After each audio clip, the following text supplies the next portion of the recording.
একটি বনে একটি সিংহ বাস করত। একদিন সিংহ পুরো জঙ্গলে ঘুরে বেড়ালো, কিন্তু কোনো শিকার পেল না। শীঘ্রই সে ক্লান্ত হয়ে পড়ল।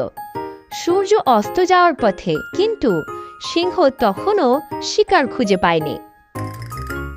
তখন সিংহ একটা দীর্ঘশ্বাস ফেলল এবং নিজেকেই নিজে সান্ত্বনা দিল।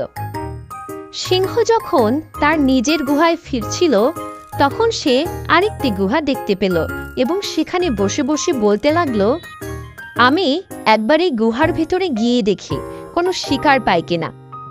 সিংহ যখন গুহার ভেতরে প্রবেশ করলো, সে দেখতে পেল গুহাটি ফাঁকা। সে দীর্ঘশ্বাস ফেলল। হঠাৎ করে তার মাথায় একটি বুদ্ধি এলো।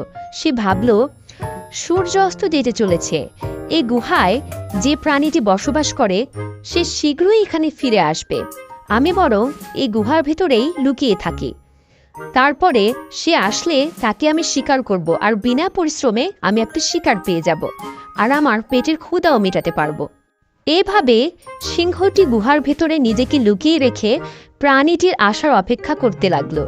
গুহাটি ছিল একটি শিয়ালের। কিছুক্ষণ পরই শিয়াল তার গুহার সামনে এলো। শিয়াল খুব চালাক এবং ধূর্ত একটি প্রাণী। হাঁটতে হাঁটতে সে গুহার দিকে তাকালো। চারপাশে সে লক্ষ্য করলো কিছু একটা হয়েছে। সে গন্ধ পেল কোন একটা প্রাণীর। সে বুঝতে পারল গুহার ভিতরে হয়তোবা কেউ রয়েছে। অস্তগামী সূর্যের ক্ষীণ আলোতেও শিয়াল মাটিতে কিছু চিহ্ন দেখতে পেল। শিয়াল অবাক হয়ে বলে উঠল, আহ, একটা সিংহের পায়ের ছাপ। এই পায়ের ছাপ গুহার দিকেই নিয়ে যায়, কিন্তু গুহা থেকে কোনো পায়ের ছাপ বেরোচ্ছে না। এর মানে হলো সিংহ এখনো গুহার ভেতরেই রয়েছে। আমি গেলেই সে আমাকে শিকার করে আমাকে মেরে ফেলবে। আমি যদি দেরি করে আসতাম, তাহলে সিংহের পায়ের ছাপ এই রাতের বেলাতে দেখতে পেতাম না।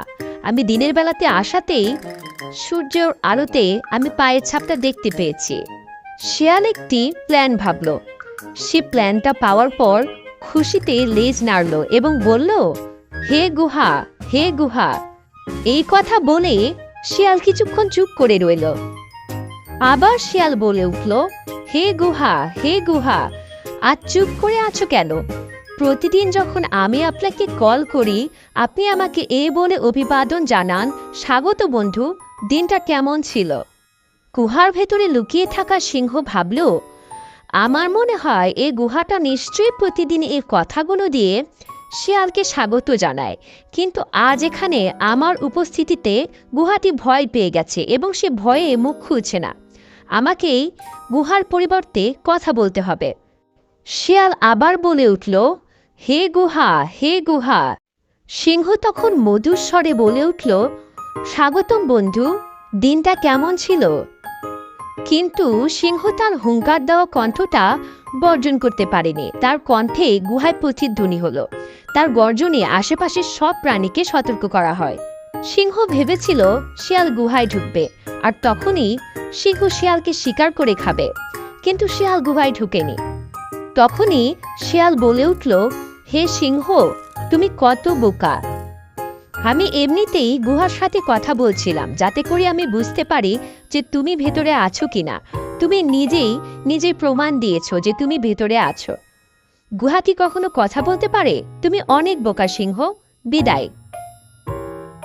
এই বলে শিয়াল এক দৌড়ে প্রাণ বাঁচাতে ওখান থেকে ছুটে চলল, আর সিংহ উঁকি দিয়ে দেখল শিয়াল পালিয়ে গেল।